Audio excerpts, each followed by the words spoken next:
Bali yang dia leni den pal ko foni ye shukar so ka war kana cha ban ka chana la nyok video ndu gejeda Emmanuel Amos Patpo digiti no mukini pana da ko mukini wi digiti no war ka channel bi pana dal ko wi ko ben ba Patpo bi ko ben wi ko bi sir ke no ko ben lo women go ga jita mo bi la ka bi subscribe ka bi share ka man ko ba ko wi na ba go jeni dia o guru yendi al guru bi video me bi agwish ka bi angajan ko kumnyal kumlat ko kumnyal ko kumnyal wan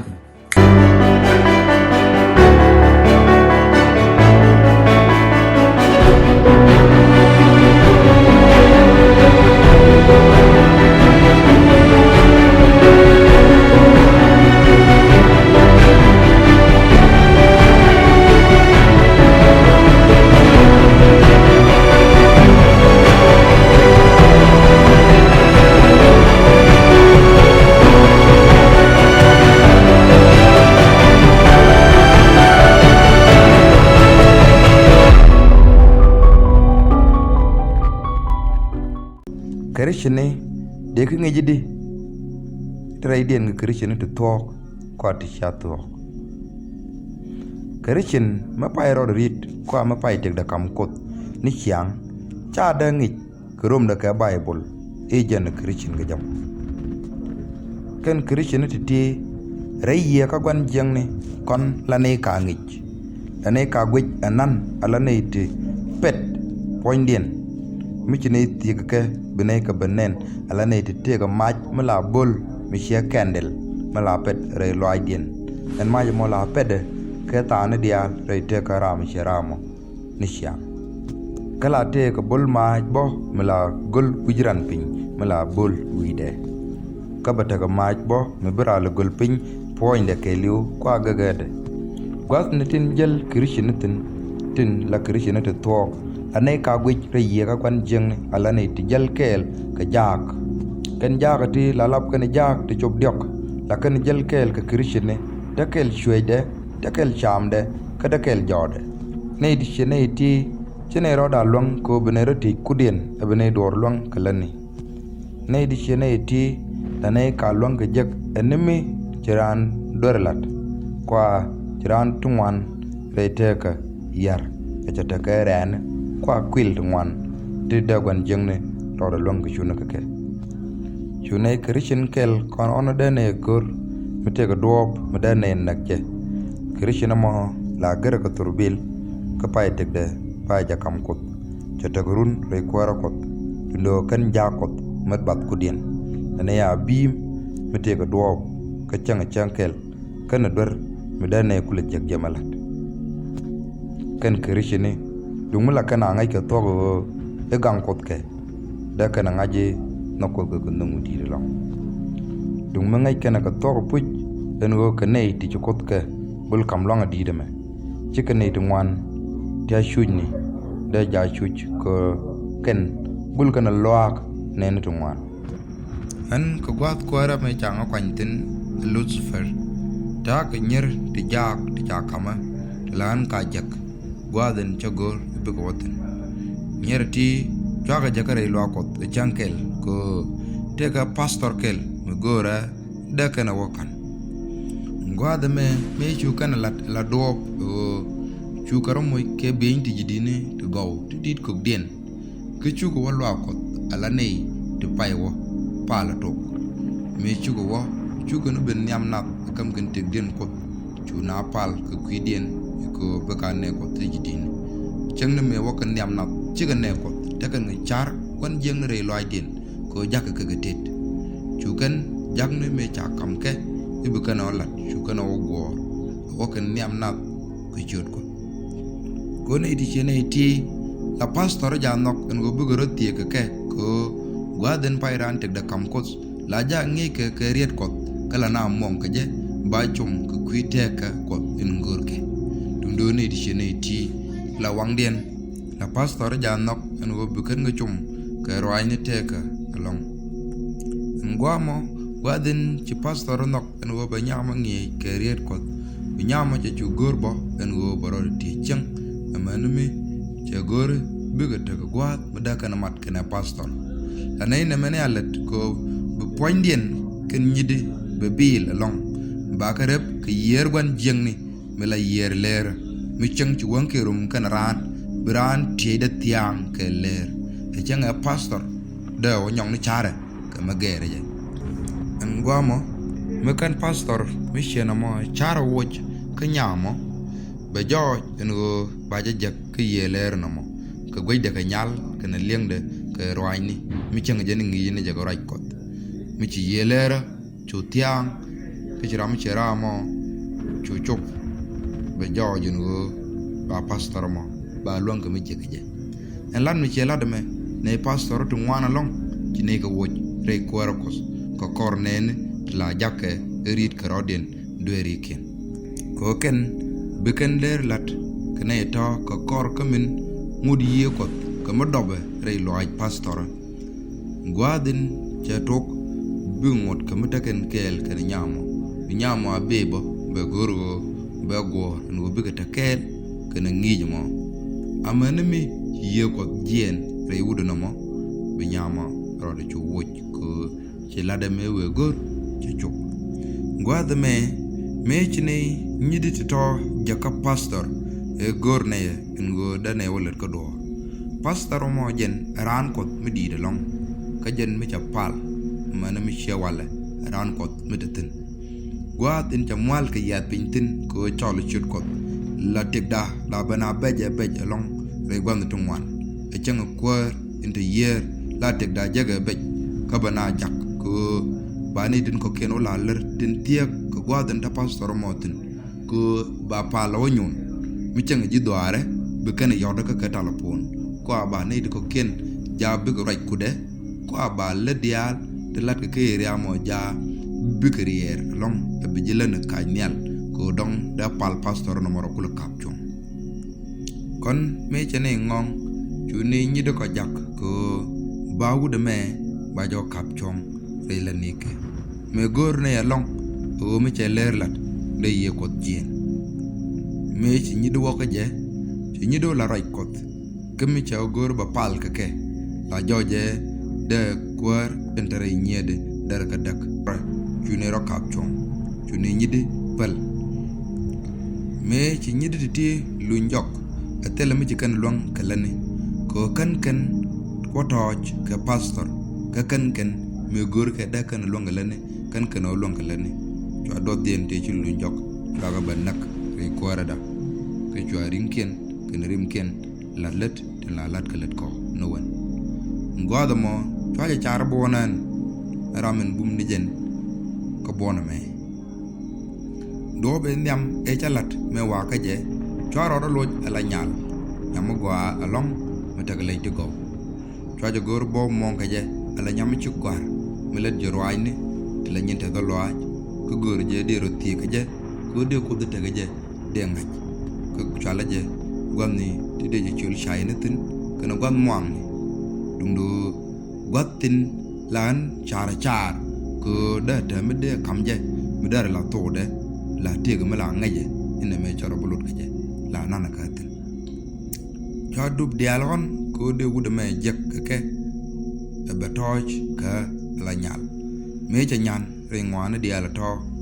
chongut ko mu chunga bum re ngada de chwanga eno wude me chen bulong ko do me chwaro do nyogol luj re te ka rana da ko chwagor burum ke je lo banang no pointe ke chankel chwanen chero moj be ni che chos ka duop opi kopi we kagabe we koke kok ngwamo chwa gor ka wangda anan chenyur gwam ndo dien metaten me cha janen cha gwam ka tukel me kogotin cha roro gong ko ngak ti she ka botwalne chwa turbil me jel ka duop me chu kar kware kene de ni chon cha ja gwam de duop ka cha ja guru turbil mo yek gwaden tu wudu moten ko dere wudu mo chunak ni ngwamo chu turbil chote ponjat karabaka ko chu jat karabaka no motul chotul pon gwadin tudu motin ko chu wudu mo jega jarokol chu turbil bo chu yak ngwadumo chu ne dum man liu ko chu wudu mo kan liu an me cha gwamo nen cha jeb long cho ngai no chu wudu mo liu ndo me chwa nyok nin e che ben ka jan do me chulo de je along do be kan ga je chwa nyut me ga ya along ka chak mu do din chwa nyok nin ko la na te bi me de ni chiang chwa nyok je e jale ga chuk e nyok were rek mik fark ka do me la jal ga chuk en gwada mo me chan nen na chwa turbil me de ben lip ko de wudu mo jare ke je mana me chu turbil de ne ben mi chon to kere cha turbil mo gwang gwa den to wudu mo tin ti ladake ta ka tarana dum do let ke ye tin trade chu turbil mo ro gwang gwa den to wudu mo tin ke chu gere kan charo de rit re do amana me dere wudu mo re dum do chu wudu mo kan chu turbil cher no gwa la na do ko ngitin ke chu ne dum wana long liu re turbil kel kene tete da dop ndo chu wudu makan akan liu me chaon ku dubuti ka jakan akan liu cha rodo chu kap chong kor wudu me ran kot kamanta me jatin chen chodo balaria ndo ran ngada ku tok ban jeng ne ku kwiram kel la tien nen tungwan la ka bade ku kwigor ram kel me krishin la ne tungwan ti sha krishin ya liu duno loy de ke liu gor ni ra jing liu ne de ko ken to cha dier ko kwidin men la bu mulong o la ja on ne ko tungwan long en o dar krishin long ka man nagaje dundo cha ja long ka nak chang be on bo ne ko di krishin ni la kot ka gang long re gwan tungwan duno chikana ngaj en o chokot ka gang dumala kana ngaj da kan ko den kam liak along ko te wat tungwan la gwan jeng ja gor en go chicken de rit keje kala kan rit keje kamu ci gwan jeng ja gor no nglia da te ka din ta tang no de liu no ne de ko ken du ko la kan ka gwan jeng ni charo da ka ba chong korin e jeng ci ka kan bo ko la ja cha re dong baro lut ka chang kel gwan jeng ni chi ramme la ngwang kor ga mi ci gor la de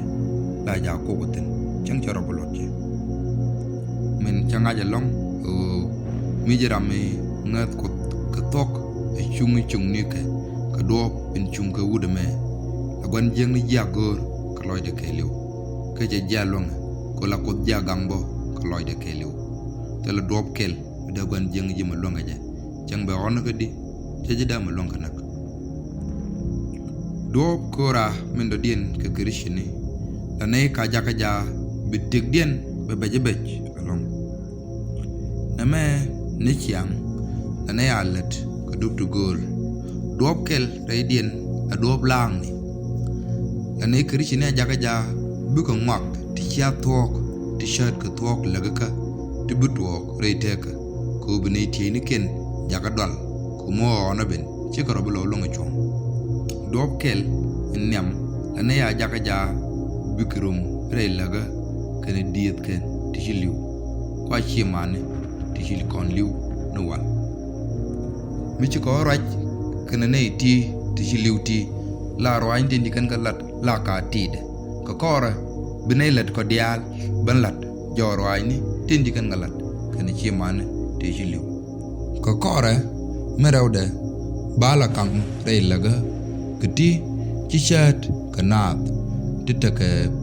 nyam medo dien de chele kwa to koken dio dien bne la ja mbete de chu ke de long yer gwa mi chignal chup gwa den wetin ke kede ke chalong bite de bebeje be re laga ngwan dien bne la ja be man ke tangai karodin bin ke je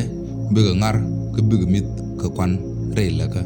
baro de jek chieje mit ko kwan me che ker die dien o batoch kana re laga mi nyal kwa mi wut jangram ku karo ala chegram do dien be laga ka ichi gwat kelmat tenin titi lane kalet re krishna ko gorne teme bine jatwo re tekade ram sherame mi ram kan kwen kwa mi ram kan dap ka kan ro da ngal riet kot dai te ka de la tia ga long o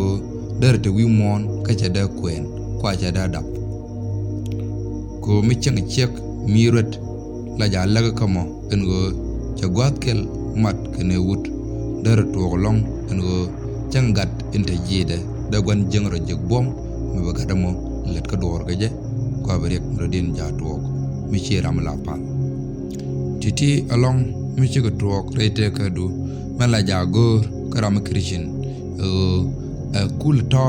kin ni nien be gor mu toji be pal bu loydu kana doer ko ani char ko be kam kot ko bu kot kulata gangdu ringwan diala to name ama gor tiet along goroje brana pal mo toje be yei dial tin da gwan jeng na ka jak be ga yen ke be ga nal karod ci ye chukar so jikwar bain ladene me jen wi mon me wenyal chaga jogen go wi are wa keliu ko wi ala da roidana karam wo jangat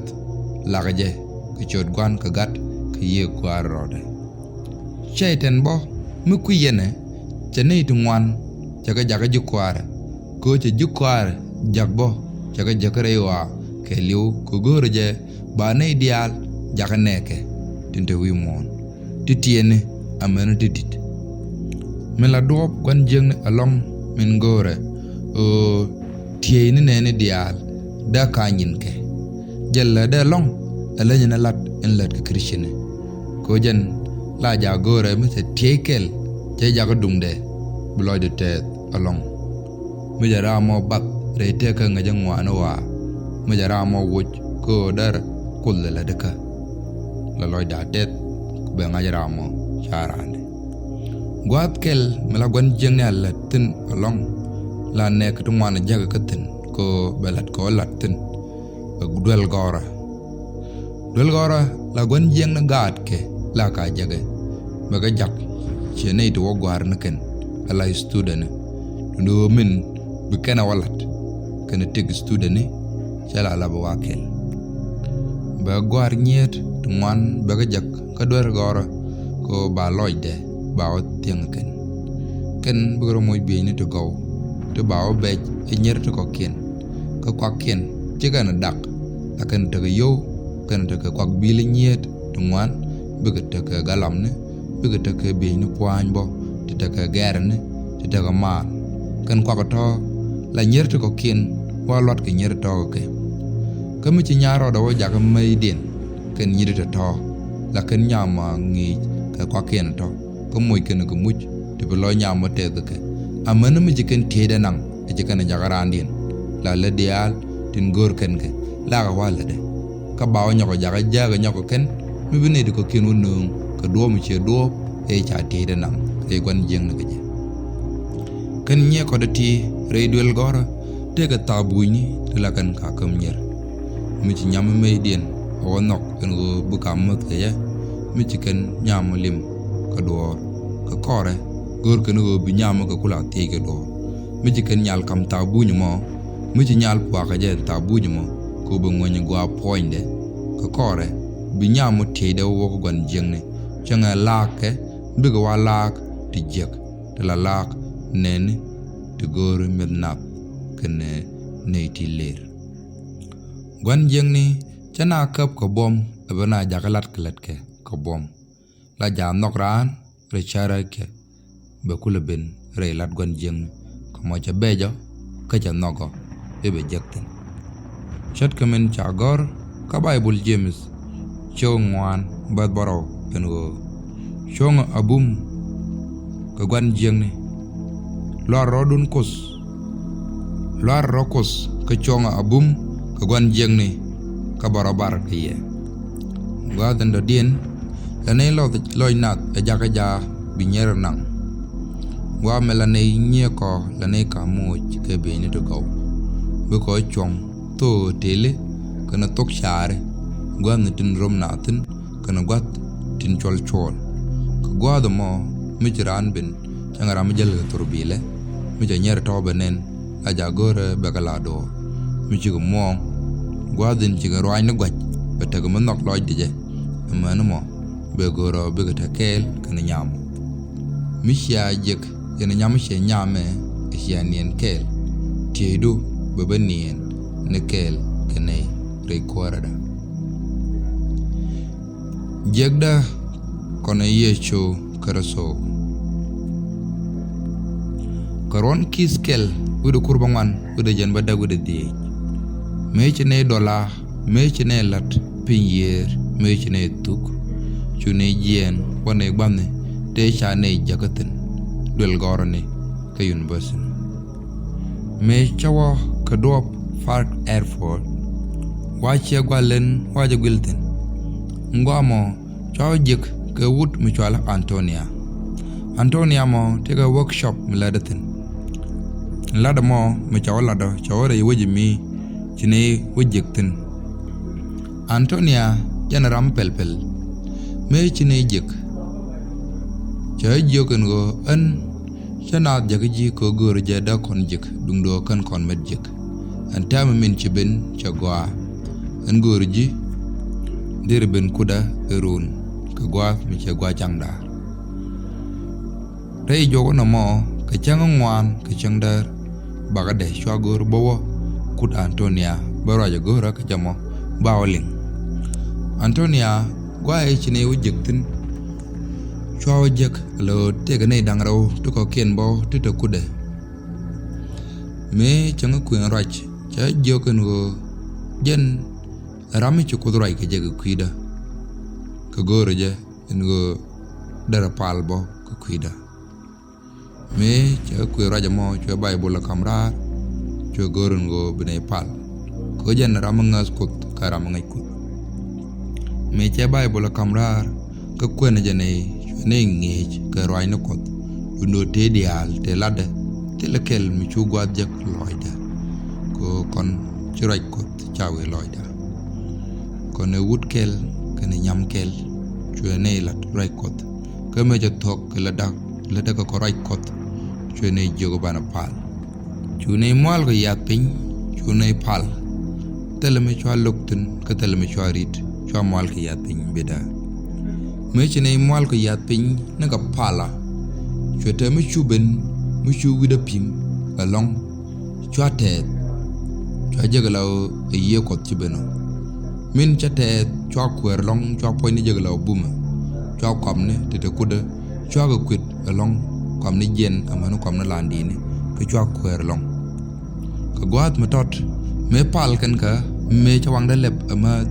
chwa lerar tokal an chwa nei dang raw nen te la jako ti cha jak nei to chigben ko bokana balok tundo te la gwa ma chunga kerech ko bom ko e tere loak chikara long ka ma bokarech akana gor da kana balok bat chicken rodi longa bin chwa jangaj en go chan ne ko dial chakala la en go tigriek mi chinga jak ko ne ko dial te ne galar mala top ke te jaret mala yat ke baling ni dia ba ngaj bo eno ngachi tegrego kerek che jegunit ke bena ngaring kude ko bawlok chugan pal ke kuida gor kanan go da kan ye tentareda dagan gutuk lakana la do dundo telme bara toda malada chukana jogbo e chol chot yeshu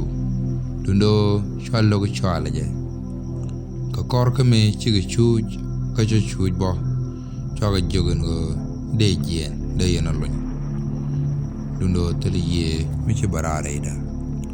ka kor shune de pin chwalo irar nagata in boka bagade ke changa die ka jok chu Antonio jok en go Rayloak Assembly of God ta paltin me palga ka war ke liu ni natin palmor dirbintin gor jitin chwa jogo bawa lode naga jaga je bawa o gor je mu wa chop Rayloak bana wa jaga nin ken ka balatungwan o jaga jeken kono mo latkel kalat ko malarana lat twanok e bawre lo adien binenien ga palke me to ko pal to ko melia ko kot kedit te dit mi chaket ne te te kene kel kono ke din mla jala ngo di dialin bombo ken ne dialin bum wi mon ta ram per bom de ke Yesu Kristo cho di de mo gamba kel ga kere lo dundo me ken ne di de me ka gwa cho to go dol ke ket kidit re lo de do la to ke je o re Christian te ke dit re lo ko kel ka cho ka nen re du wan ken long ka kel ngwani de ken re du ra ken dia chigne ti jichungne ka ket ken dit ka lyakan bom Yesu re te ga du ra intagat chu lo de te da long kono mo ko cho ja ngaje kul ne je kon dia lo ngwam along me bella ka Christian ti o re te ka du ra me te ken tin ko poin kan ko dana chikan ngaj en go dagwan jeng ro je gwat abakalat kare ka je ka ken chicken chung ala neiti te re gangkot along ko taken re te ka dura dagwan jeng ka long kalat ka do dundo chicken ngaj boken kamelia kan ko polken shod gwan jeng re pala na mo chakot pain kel ga katen ka chatet ka patbo re lo akot me chagoro de lat Christian men de lat neidin lenka mugwa long ngo daran kot poin ken nyam menda yena let daran duer ko kona kam kot ko bu kot lyak alori tay dura mi poñu koten mi ta loy gwan jeng no wang da ta ko lang ko dar jilet ko do mi lori e ci tere dura da ko jegam e ci ngor gwan jeng je te gam dar let ki ku jemo da keri ci ne duer ken kona kam kot da kan kot ko le lyak ci ken da kona lyang no kot akan kan duer ken kontok ko rei lo akot mong man nay tin ta duer tin gon jeng no bola lor ko belet ke dial bagala da lor dundu mi jilu akot ci duer ken kam kot e ci chong la ji chung ne gon jeng ne la bu ma long ka je en go dar lat kel long ka lane rei la nek e chang chun rei lo ak la bu ma ko jakot la kan rong rei lo akot gwa den ci ne dial duer ken kam kot ke ci gara jaga lor niam kot ngwa de mo me ci gwa pala chop chu Anthony chu la na ngo da na pal ko kuida chu na la do ko kuida kala dial re lo kot tel mi ci rod lot ko tare lo ak yara to wan along to ngaja tet chang rai kot kan long liam ken no me ci gwa pala chop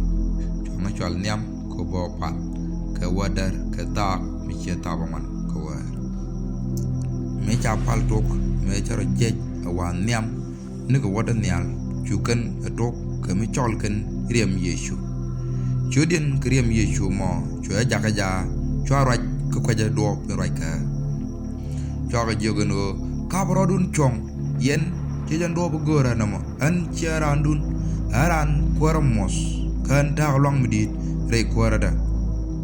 min nok yene de mwal ka yat pe niam dun kada yen loñ re yen min ci nga yen mi ka yen ay di ta long ala tok jaro andi di dia lat ke kame la daro andi ti kan char e de ro do lat jor niam dien ko do me dundo churu andi ti barar to da ko do no kan ngaj o riem Yesu ci kan chol la yi ti jaga jaga ka bëgg doal Christian ma ngay long de re ko ra ko ko chung ni ga tok la yi di jaga doal ga je mi ci chodi chu chol ci yi di jaga lo ma chon niam ngwa mo cho moal ka ya pin ko chu ko tet ken la tuida chu ko pal ka chu ta ka shekel mi chu ye ko do bos ka chu re lar na no mi te garam tel bom mi ci ro da long ko da pal kara ro ro woje re duele me ka don ne tin go ro ken da ro long pal ko kiran ko ka tok raja me kan ne tungwan long leng re duele mo kan ngat kan Christian ka tok nga je raja me da to chu Christian tungwan rodin te jok an go mo chu pal ne tikal kel ka ko bume an go daram te re dira yi di jeglon ka kamrar poina gwa de palken chu ken chudi chu korso chol gwa de chol ken chudi chu te jo mi te wida te wuda dim awe tu an gwa mo chopen gwa den pal natin ngwa mo chu ye di je ko tok ka me jen kan poinda dundo ne te pal ka kwida kan ngaj ten mele rode chwa kwer long ko kwer medit chu gwa de taten ke liu chu ta rode gen chon ka me nyenya kana ka kwida kamne kana na kan ngwa mo chu te ye me chu jen poinda ka cho point ram kel me te chunga te nene te pal gane